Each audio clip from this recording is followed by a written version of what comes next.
Welcome to chemistry planet. आज की इस वीडियो लेक्चर में हम डिस्कस करने वाले हैं thermal stratification in water bodies. Water bodies में जो लेयरिंग होती है उसको हम कहते हैं स्ट्रेटिफिकेशन। अब ये लेयरिंग किस तरह से होती है, देखिए अगर हम तालाब लेंगे या समंदर लेंगे, समंदर या तालाब में ऊपर वाला जो हिस्सा रहता है पानी का वो जनरली गर्म रहता है और नीचे वाला हिस्सा यानी बॉटम के नज़दीक जो हिस्सा है पानी का वो ठंडा रहता है। और ये जो टेम्परेचर डिफरेंस के बेसिस पे लेयर्स बनती है वाटर की, ठंडी लेयर और गर्म लेयर, इसी को हम कहते हैं थर्मल स्ट्रेटिफिकेशन। और टेम्परेचर डिफरेंस की वजह से यहाँ पे डेंसिटी में भी डिफरेंस आ जाता है। जैसे वार्म वाटर की अगर मैं बात करूँगा तो वार्म वाटर लेस डेंस रहता है और ये सरफेस के नज़दीक रहता है, और कोल्ड वाटर मोर डेंस रहता है, ये बॉटम के नज़दीक रहता है। और मैक्सिमम डेंसिटी अगर आपसे कोई पूछे वाटर की कब रहती है तो मैक्सिमम डेंसिटी रहती है 4 डिग्री सेल्सियस पे। अब ये जो स्ट्रेटिफिकेशन होती है, थर्मल स्ट्रेटिफिकेशन या ये लेयर्स बनना, ये किस तरह होता है। एक्चुअली समर के दौरान जो स्ट्रेटिफिकेशन होती है उसे हम कहते हैं समर स्ट्रेटिफिकेशन। तो समर के दौरान क्या होता है, सनलाइट अपर लेयर पे पड़ जाती है, यानी वाटर की सरफेस पे पड़ जाती है। तो सरफेस के नज़दीक जो वाटर होता है वो गर्म हो जाता है। गर्म होने से उसकी डेंसिटी कम होती है और वो लाइटर वाटर हो जाता है। जबकि जो नीचे वाटर रहता है वाटर बॉडी के बॉटम के नज़दीक, जैसे तालाब में या समंदर में या गहरे दरिया में जो बॉटम के नज़दीक पानी रहता है, वहाँ तक सनलाइट नहीं पहुँचता, इसलिए वो गर्म नहीं होता है, वो कोल्डर वाटर रहता है। और कोल्डर वाटर मोर डेंस रहता है, इसलिए वो नीचे रह जाता है। तो इसका मतलब ये हुआ कि सरफेस वाटर गर्म और बॉटम के नज़दीक जो वाटर है वो ठंडा हो जाता है। तो यहाँ पे लेयरिंग शुरू हो जाती है, इसी को हम कहते हैं स्ट्रेटिफिकेशन। और टेम्परेचर की वजह से अगर स्ट्रेटिफिकेशन हो जाए या टेम्परेचर डिफरेंस के बेसिस पे अगर हो जाए तो इसको हम कहते हैं थर्मल स्ट्रेटिफिकेशन।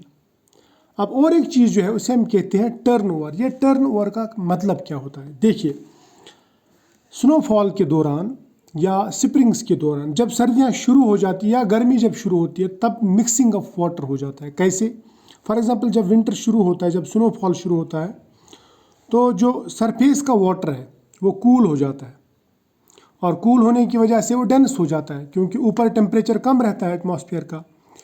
और कूलर वाटर यानी डेंसर वाटर नीचे सिंक हो जाता है, नीचे चला जाता है। उससे क्या होता है, वो बॉटम वाटर के साथ में मिक्स हो जाता है। और लोअर वाटर जो है, जो बॉटम के नज़दीक वाटर था, वो भी कूल था, लेकिन इतना कूल नहीं जितना सरफेस वाटर हो गया स्नोफॉल के दौरान या सर्दियों के दौरान। इसलिए ये जो बॉटम लेयर है, बॉटम वाटर, ये भी कूलर रहता है, लेकिन सरफेस के वाटर की इतना कूलर नहीं रहता। कब, सर्दियों में। इसलिए क्या करता है वो इससे थोड़ा वार्म होता है और ऊपर चला आता है। इससे क्या होता है, ऊपर का पानी नीचे और नीचे का पानी ऊपर चला जाता है। इसको हम कहते हैं टर्न ओवर होना।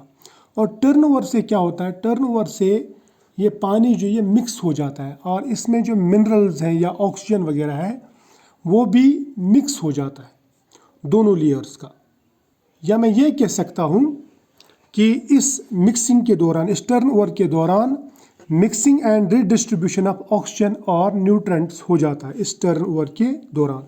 इसी तरह से जब समर शुरू हो जाता है, गर्मियाँ जब शुरू हो जाती है वापस विंटर के बाद में, तो स्प्रिंग के दौरान वहाँ पे फिर से ऊपर वाली लेयर गर्म होना शुरू हो जाती है। तो उससे क्या होता है, गर्म उससे अगेन वो टर्न ओवर शुरू हो जाता है। जिस तरह यहाँ पे सर्दियों के दौरान टर्न ओवर शुरू हो गया था, तो दूसरा टर्न ओवर शुरू हो जाता। तो टर्न ओवर से क्या हो जाता है, फिर से मिक्सिंग ऑफ न्यूट्रेंट्स और ऑक्सीजन कंटेंट या डिजॉल्व्ड ऑक्सीजन यहाँ पे हो जाता है। क्लियर। अब अगर हम बात करेंगे थर्मल लेयर्स की, तो ये लेयर्स टोटल में कितनी होती है, तो मैं बोलूँगा यहाँ पे 3 तरह की डिस्टिंक्ट लेयर्स होती है। देखिए एक लेयर जो है वो एटमॉस्फेयर के नज़दीक रहती है, ऊपर सरफेस लेयर जिसे हम कहते हैं, इसे हम एपिलिम्नियन कहते हैं। और सबसे नीचे वाला जो बॉटम के नज़दीक जो वाटर की लेयर रहती है यानी ठंडी वाली लेयर, उसे हम कहते हैं हाइपोलिम्नियन। और इन दोनों के बीच में जो लिम्नियन रहता है यानी लेयर रहती है उसे हम कहते हैं मेटालिम्नियन। अब अगर हम इसको एक एक करके डिस्कस करेंगे, हम कहेंगे कि epilimnion means upper most layer in contact with atmosphere, इसका टेम्परेचर ज़्यादा रहेगा और यहाँ पे ऑक्सीजन लेवल भी ज़्यादा रहेगा। इसका रीज़न है क्योंकि एटमॉस्फेयर के नज़दीक रहता है, एयर करंट्स उसको अक्सर टकराते रहते हैं। और दूसरी बात, यहाँ पे फोटोसिंथेटिक एक्टिविटी भी होती है, क्योंकि तालाब में मान लीजिए जहाँ पे एक्वेटिक प्लांट्स हैं या एल्गी है तो वो सरफेस के नज़दीक ही ज़्यादा रहते हैं, क्योंकि सरफेस के नज़दीक, वाटर सरफेस के नज़दीक इनको सनलाइट इजीली मिल जाता है। यहाँ पे फोटोसिंथेसिस भी ज़्यादा होता है और ऑक्सीजन रिलीज भी ज़्यादा होता है। और दूसरी बात जो है वो है कि ये जो लेयर रहता है अपर मोस्ट लेयर एपिलिम्नियन, यहाँ का टेम्परेचर ऑलमोस्ट यूनिफॉर्म रहता है। क्यों? क्योंकि विंड्स और वेव्स की वजह से यहाँ पे मिक्सिंग ऑफ वाटर हो जाता है, इसलिए ये ऑलमोस्ट यूनिफॉर्म थ्रू आउट हो जाता है अपर लेयर में। अब अपर लेयर को छोड़ के जब हम नीचे आ जाते हैं, मिडल लेयर पे आ जाते हैं, तो मिडल लेयर को हम कहते हैं मेटालिम्नियन या इसे हम थर्मोक्लाइन भी कहते हैं। ये वाला जो लेयर है, इस लेयर में मोस्ट रैपिड टेम्परेचर डिक्लाइन हो जाता है, यानी डिक्रीज, इसमें फास्ट डिक्रीज हो जाता है सबसे ज़्यादा, क्योंकि ऊपर वाली लेयर गर्म है और बॉटम वाली जो लेयर है, लास्ट वाली लेयर, ये ठंडी रहती है। तो चेंज जो आता है वो मिडल लेयर में आता है, तो मिडल लेयर में रैपिड डिक्लाइन इन टेम्परेचर आ जाता है। ये एक तरह का बैरियर एक्ट करता है, बैरियर ऑफ मिक्सिंग। ये लोअर वाली लेयर यानी हाइपोलिम्नियन और अपर वाली लेयर यानी एपिलिम्नियन को मिक्स होने नहीं देता, यानी वार्म वाटर और कोल्ड वाटर को ये मिक्स नहीं होने देता। कौन? मिडल लेयर, जिसे हम कहते हैं मेटालिम्नियन। इसे हम zone of greatest thermal gradient भी कहते हैं, क्योंकि यहाँ पे टेम्परेचर डिक्रीज बहुत ही फास्ट होता है जो ही हम टॉप से बॉटम की तरफ जाते हैं। अब मेटालिम्नियन के नीचे रहता है और एक लेयर जिसे हम कहते हैं हाइपोलिम्नियन, जो बॉटम मोस्ट लेयर रहता है। इसे हम डीपेस्ट लेयर भी कहते हैं, क्योंकि ये सबसे ज़्यादा क्लोज रहता है बॉटम के, सबसे नीचे रहती है ये लेयर। ये कोल्डेस्ट रहती है लेकिन मोस्ट स्टेबल। यहाँ पे टेम्परेचर वेरिएशन ज़्यादा नहीं होता, चाहे सीज़न बदल जाए यहाँ पे टेम्परेचर वेरिएशन ज़्यादा नहीं होता है। क्यों? क्योंकि ये स्टैग्नेंट रहता है और अपर लेयर से दूर रहता है। यहाँ पे ऑक्सीजन लेवल कम रहती है, क्योंकि इसी लेयर में डिकम्पोशन हो जाता है ऑर्गेनिक मैटर का, और यहीं पे डिकम्पोजिंग बैक्टीरिया भी रहते हैं। और डिकम्पोजिशन के लिए ऑक्सीजन का होना ज़रूरी है, इसलिए ये डिकम्पोजिंग बैक्टीरिया ऑक्सीजन कंज्यूम करते हैं। इसकी वजह से यहाँ पे हाइपोक्सिक या एनॉक्सिक कंडीशंस हो जाती है, यानी या तो यहाँ पे ऑक्सीजन ख़त्म ही हो जाता है एनॉक्सिक, या फिर कम हो जाता है यानी हाइपोक्सिक कंडीशंस हो जाती है। ठीक, यह है बॉटम मोस्ट लेयर यानी हाइपोलिम्नियन की कहानी। इसके बाद में आते हैं factors affecting thermal stratification. Thermal stratification पे कौन सा फैक्टर इफेक्ट करता है? उसमें सबसे पहले है लेक साइज और डेप्थ। देखिए, अगर डीप लेक्स होंगे यानी गहरे तालाब होंगे तो इसमें थर्मल स्ट्रैटिफिकेशन बहुत ज़्यादा होगी, क्योंकि सनलाइट नीचे तक नहीं जा सकती। जितना सनलाइट वाला एरिया और डार्क वाला एरिया का डिफरेंस ज़्यादा होगा, उतना यहाँ पे थर्मल स्ट्रैटिफिकेशन ज़्यादा होगा। लेकिन अगर हम शैलो लेक्स देखेंगे, यानी जो तालाब ज़्यादा गहरे नहीं होते, तो उनमें स्ट्रैटिफिकेशन भी ज़्यादा नहीं होती है, इनमें वीक स्ट्रैटिफिकेशन होती है। और अक्सर क्या होता है, इनमें हवा की वजह से या विंडी की वजह से मैं बोल सकता हूँ, यहाँ पे मिक्सिंग ऑफ वाटर कॉलम्स हो जाती है, यानी हॉट वाटर और कोल्ड वाटर आपस में मिल जाते हैं, इसलिए स्ट्रैटिफिकेशन ब्रेक हो जाती है या वीक हो जाती है। क्लियर? दूसरा जो फैक्टर है वो है climate and seasonal changes. Summers में क्या होता है, समर्स में सरफेस वाटर का जो टेम्परेचर है वो बढ़ जाता है, ये आप सबको मालूम है। जबकि विंटर में उल्टा हो जाता है, विंटर में सरफेस का टेम्परेचर कम और बॉटम का टेम्परेचर ज़्यादा रहता है।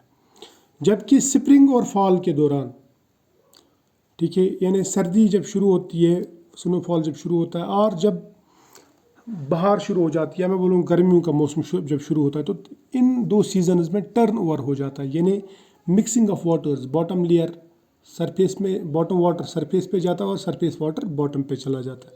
क्लियर? तीसरा जो फैक्टर है वो है विंड और वाटर सर्कुलेशन। जितना विंड ज़्यादा होगा, जितना वाटर करंट ज़्यादा होगा, फ्लो ज़्यादा होगा, उतना वाटर का जो है वो मिक्सिंग ज़्यादा हो जाएगा और उतना स्ट्रैटिफिकेशन कम होगा। क्लियर? चौथा जो फैक्टर है वो है जियोग्राफिकल फैक्टर या जियोग्राफिक फैक्टर। देखिए, जो ट्रॉपिकल लेक्स रहते हैं, यानी गर्म एरिया में जो इक्वेटर के नज़दीक जो एरिया है उनमें परमानेंट स्ट्रेटिफिकेशन हो जाती है, जिसे हम मीज़ोमिक्सिस कहते हैं। जबकि टेम्परेट लेक्स जो रहते हैं, जो उन रीजन्स में रहते हैं जहाँ पे टेम्परेचर वेरिएशन ज़्यादा होती है, सर्दियाँ पर भी सख्त पड़ती है, गर्मियाँ भी, तो उनमें सीजनल स्ट्रेटिफिकेशन हो जाती है। ये बात याद रखना। और उसके बाद में हम और एक कॉन्सेप्ट डिस्कस करेंगे, वो है इम्पैक्ट्स ऑफ थर्मल स्ट्रेटिफिकेशन। इससे क्या फ़र्क पड़ता है, इम्पैक्ट क्या पड़ता है। देखिए, सबसे पहले ऑक्सीजन डिस्ट्रीब्यूशन। थर्मल स्ट्रेटिफिकेशन से एपिलिम्नियन में ऑक्सीजन ज़्यादा रहता है और हाइपोलिम्नियन में ऑक्सीजन लेवल कम रहती है। एपिलिम्नियन में टेम्परेचर जनरली ज़्यादा रहता है, हाइपोलिम्नियन में कम।